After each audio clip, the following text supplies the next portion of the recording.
اللهم صل على محمد النبي الأمي وعلى آله وسلم تسلیما۔ آج سے اللہ کے فضل و کرم سے قرآن کریم کو ترتیب سے سیکھنے کا آغاز کیا جا رہا ہے۔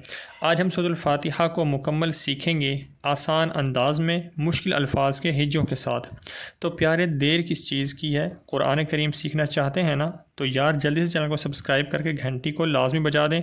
اس سے فائدہ یہ ہوگا کہ میرا جو بھی سبق آئے گا وہ آپ کے پاس فوراً آ جائے گا اور آپ بلا ناغہ ترتیب سے قرآن پاک سیکھ سکیں گے۔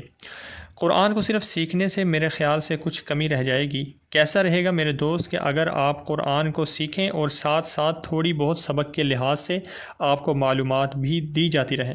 سونے پہ سہاگا ہو جائے گا نا؟ تو بغیر ٹائم کو ضائع کیے اپنے سبق کی طرف آتے ہیں۔ آج ہم یہ چیزیں بھی ساتھ ساتھ جانیں گے۔ نمبر 1، سورت کا نام کیا ہے؟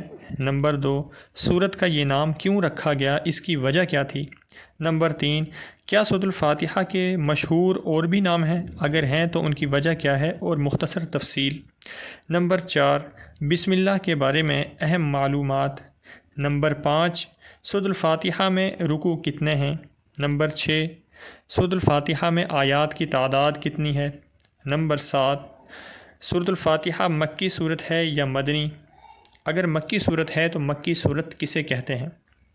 آج ہم انشاءاللہ ان 7 ٹاپکس کو کور کریں گے تاکہ قرآن کریم کو سیکھنے کے ساتھ ساتھ کچھ معلومات بھی حاصل ہوتی رہیں۔ ٹاپک نمبر 1، اس سورت کا نام سورۃ الفاتحہ ہے۔ ٹاپک نمبر 2، سورت کا نام یہ کیوں رکھا گیا، اس کی وجہ؟ فاتحہ فتح سے ہے جس کا معنی ہوتا ہے کھولنا۔ چونکہ ہم قرآن کریم کو اسی سورت کی طرف سے کھولتے ہیں، اس لیے اس سورت کا نام سورۃ الفاتحہ ہے۔ ٹاپک نمبر 3، کیا سورۃ الفاتحہ کے اور بھی مشہور نام ہیں؟ جی ہاں، سورۃ الفاتحہ کے مزید 2 مشہور نام ہیں، وہ یہ ہیں۔ نمبر 1، ام الکتاب۔ نمبر 2، سورۃ الشفا۔ ام الکتاب کے بارے میں دیکھیں۔ ام الکتاب کا معنی ہے قرآن کا خلاصہ۔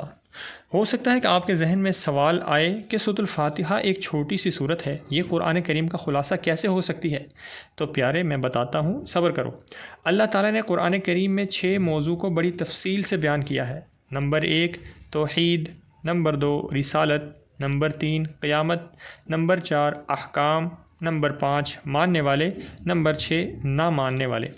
اور مزے کی بات یہ ہے کہ سورۃ الفاتحہ ان 6 مضامین کو اپنے اندر سموئے ہوئے ہے، اس لیے سورۃ الفاتحہ کو ام الکتاب یعنی قرآن کا خلاصہ کہتے ہیں۔ باقی سورۃ الفاتحہ کی کس آیت میں کون سا مضمون آ رہا ہے، جب ہم سورۃ الفاتحہ کو سیکھیں گے تب بتاؤں گا کہ اس صورت میں یہ مضمون بیان ہو رہا ہے۔ مزہ آ رہا ہے نا آج سبق میں؟ سورۃ الفاتحہ کا ایک اور مشہور نام ہے سورۃ الشفا۔ یہ نام حدیث مبارکہ سے ہمیں معلوم ہوتا ہے۔ رسول اکرم صلی اللہ علیہ وآلہ وسلم کے پاک ارشاد کا مفہوم یہ ہے۔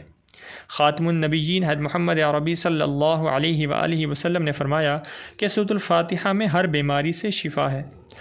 آپ بھی کوئی بھی بیماری ہو، سچے دل اور نیت سے توکل علی اللہ کرتے ہوئے اس سورت سے دم کریں، انشاءاللہ مریض کو اللہ پاک شفا عطا فرمائیں گے۔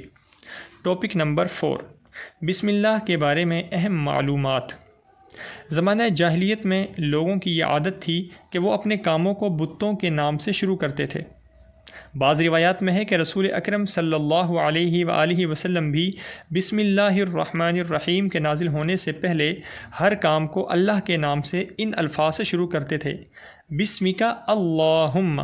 جب بسم اللہ والی آیت نازل ہوئی تو انہی الفاظ کو اختیار کر لیا، یعنی بسم اللہ الرحمن الرحیم پڑھ کر حضور اکرم صلی اللہ علیہ وآلہ وسلم ہر کام کو شروع فرماتے تھے۔ آپ صلی اللہ علیہ وآلہ وسلم نے فرمایا، ہر مہم کام جو بسم اللہ سے شروع نہ کیا جائے وہ بے برکت رہتا ہے، اس لیے ہمیں بھی چاہیے کہ جو کام بھی شروع کریں بسم اللہ پڑھ کر کریں۔ ٹاپک نمبر 5، سورۃ الفاتحہ میں رکوع کی تعداد 1 ہے۔ ٹاپک نمبر 6، سورۃ الفاتحہ میں آیات کی تعداد 7 ہے۔ ٹاپک نمبر 7، سورۃ الفاتحہ مکی صورت ہے۔ اب مکی صورت کسے کہتے ہیں؟ جو صورتیں ہجرت سے پہلے نازل ہوئیں وہ مکی کہلاتی ہیں۔ اب صورت کو سیکھنا شروع کرتے ہیں۔ اعوذ باللہ من الشیطان الرجیم،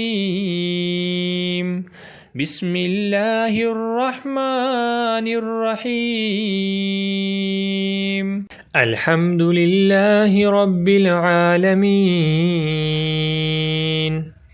اب اس آیت کے اندر آپ نے مد نظر رکھنا ہے الحمد للہ، یہاں پر ہا کو آپ نے باریک پڑھنا ہے، الحمد میں ہا کو آپ نے باریک پڑھنا ہے، اور للہ میں لام کو آپ ملائیں گے لام مشدد کے ساتھ، ٹھیک ہے۔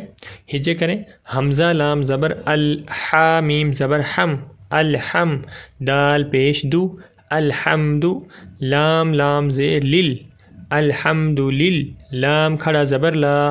یہ ذہن میں رکھیں کہ جس حرف کے اوپر بھی کھڑا زبر آئے گا اس حرف کو آپ نے 2 الف کے برابر لمبا کرنا ہے، ٹھیک ہے۔ الحمد للہ ہا زیر ہی، یہ ہا موٹا پڑھا جائے گا، باریک ہا اگر آپ نے پڑھا تو یہ ترجمہ تبدیل ہو جائے گا، ٹھیک ہے۔ الحمد للہ، آگے دیکھیں رب العالمین، را کو آپ نے ملانا ہے با مشدد کے ساتھ، اور با کو آپ ملائیں گے لام ساکن کے ساتھ، ٹھیک ہے۔ اور عین کے اوپر کھڑا زبر ہے، ابھی میں نے آپ کو بتایا ہے کہ جس حرف کے اوپر کھڑا زبر آ جائے اس حرف کو آپ نے 2 الف کے برابر لمبا کرنا ہے، ٹھیک ہے۔ رب العالمین، اور عالمین میں میم کو تھوڑا سا کھینچ کر پڑھیں گے کیونکہ میم کو ہم ملا رہے ہیں یا ساکن کے ساتھ۔ یہ اصول اپنے ذہن میں رکھیں کہ پورے قرآن پاک میں جہاں پر بھی یا ساکن سے پہلے والے حرف کے نیچے زیر آ جائے تو زیر والے حرف کو ہم نے 1 الف کے برابر لمبا کرنا ہوتا ہے، ٹھیک ہے۔ آیت کے دوسرے حصے کے ہجے کریں، را با زبر رب، با لام زیر بل، رب بل عین کھڑا زبر آ، رب العا لام زبر لا، رب العال میم یا زیر می، رب العالمی نون زبرنا، رب العالمین۔ اب جب یہاں پر وقف ہوگا تو پھر نون کو ہم ساکن کر دیں گے، وقف کے دوران جو آخری حرف ہوتا ہے وہ ساکن ہو جاتا ہے، ٹھیک ہے۔ اب آیت کو ریوائز کریں، الحمد للہ رب العالمین۔ اگلی آیت کو دیکھیے، الرحمن الرحیم۔ اس آیت کے اندر آپ مد نظر رکھیں، دیکھیں شروع میں الرحمن میں جو الف ہے اس کے اوپر نہ زبر ہے نہ زیر نہ پیش، لیکن ہم اس کے اوپر زبر لگائیں گے، ٹھیک ہے۔ زبر ہم کیوں لگا رہے ہیں، ہم نے زیر یا پیش کیوں نہیں لگائی؟ تو آپ کے کوئی بھی آیت جو شروع ہو الف سے اور لام سے، ٹھیک ہے، الف کے اوپر زبر زیر پیش نہ ہو اور الف کے ساتھ لام بھی آئے، ٹھیک ہے، الف لام دونوں شروع میں آ جائیں، الف کے اوپر کوئی حرکت نہ ہو، آیت کا شروع ہو، زبر زیر پیش نہ ہو، تو ہم الف کے اوپر زبر لگاتے ہیں، جبکہ الف کے ساتھ کیا ہو، لام بھی آیا ہو، ٹھیک ہے۔ تو یہاں پر ہم زبر لگائیں گے، الرحمن حمزہ کو ملائیں گے را کے ساتھ، ٹھیک ہے، اور را کو ہا کے ساتھ آپ ملائیں گے، میم کو آپ کو معلوم ہے کہ 2 الف کے برابر آپ لمبا کریں گے، ٹھیک ہے۔ اب ہجے کریں، حمزہ را زبر ار، را ہا زبر رح، الرح میم کھڑا زبر ما، الرحمن نون را زیر نر، اب نون کو نر رحیم میں نون کو را کے ساتھ آپ ملائیں گے را مشدد کے ساتھ، اور پھر رحیم میں ہا کو آپ یا ساکن کے ساتھ ملائیں گے، تو ہا کو تھوڑا سا کھینچ کر پڑھیں گے، ٹھیک ہے۔ الرحمن الرحیم، اب نون کو را کے ساتھ ملائیں گے، نون را زیر نر، را زبر را، نر را ہا یا زیر حی، نر رحی میم زیر می، نر رحیمی۔ اب جب یہاں پر وقف ہو رہا ہے میم کے اوپر تو میم ساکن ہو جائے گا۔ آیت کو ریوائز کریں، الرحمن الرحیم۔ اب ان 2 آیات کے اندر اللہ رب العزت نے توحید کے مضمون کو بیان کیا ہے۔ اگلی آیت کو دیکھیے، مالک یوم الدین۔ اب اس آیت میں آپ دیکھیں میم کو اوپر ہے کھڑا زبر، میم کو آپ 2 الف کے برابر لمبا کریں گے۔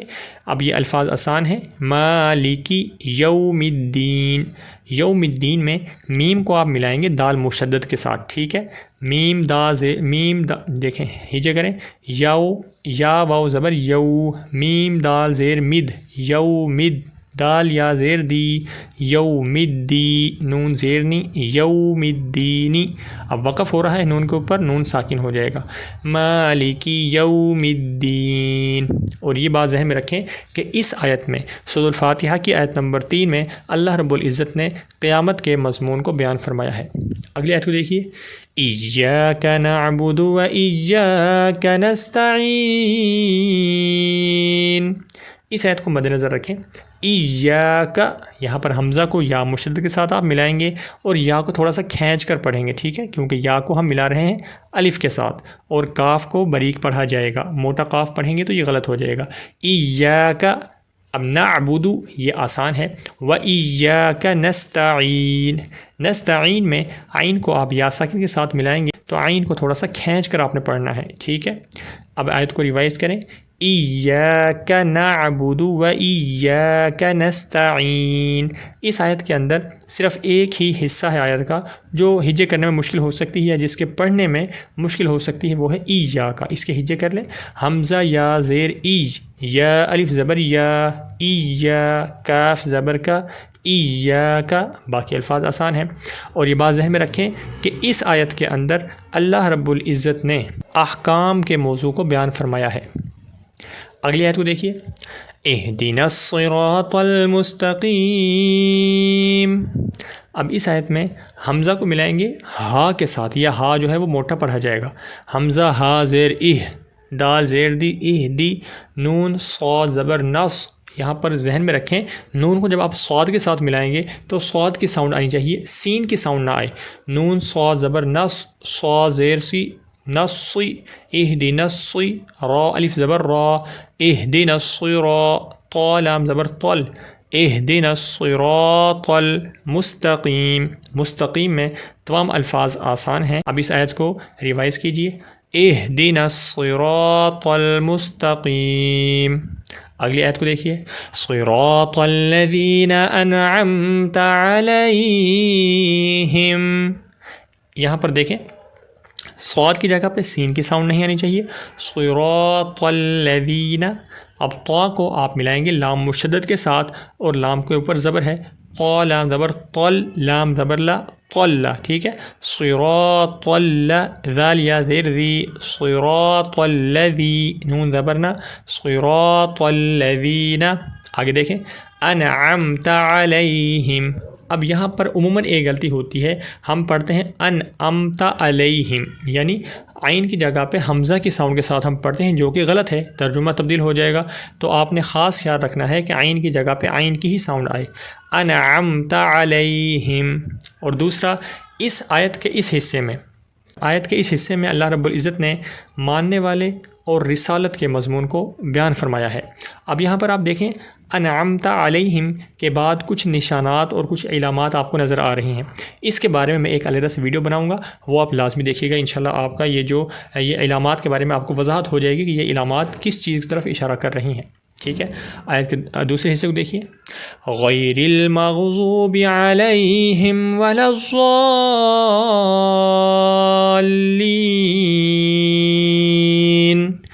اس آیت کے اندر غین کو یا کے ساتھ آپ ملائیں گے، را کو آپ ملائیں گے لام ساکن کے ساتھ، ٹھیک ہے۔ غین یا زبر غی، را لام زیر رل، غیر المغضوبی، ٹھیک ہے۔ اب یہاں پر ضاد کی جگہ پہ بعض دفعہ ہم زا کی ساؤنڈ پڑھتے ہیں، مغضوبی، تو یہ غلط ہو جائے گا، ٹھیک ہے۔ مغضوبی علیہم، یہاں تک ریوائز کریں، غیر المغضوب علیہم ولا الضالین۔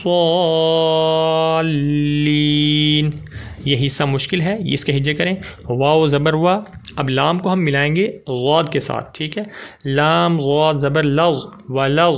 اب آگے جو ہے وہ آپ نے توجہ سے دیکھنا ہے، ضاد الف لام مد زبر ضال، ٹھیک ہے۔ دوبارہ دیکھیں، ضاد الف لام مد زبر ضال ولا الضال، لام یا زیر لی، ولا الضالی، نون زبرنا، ولا الضالین، ٹھیک ہے۔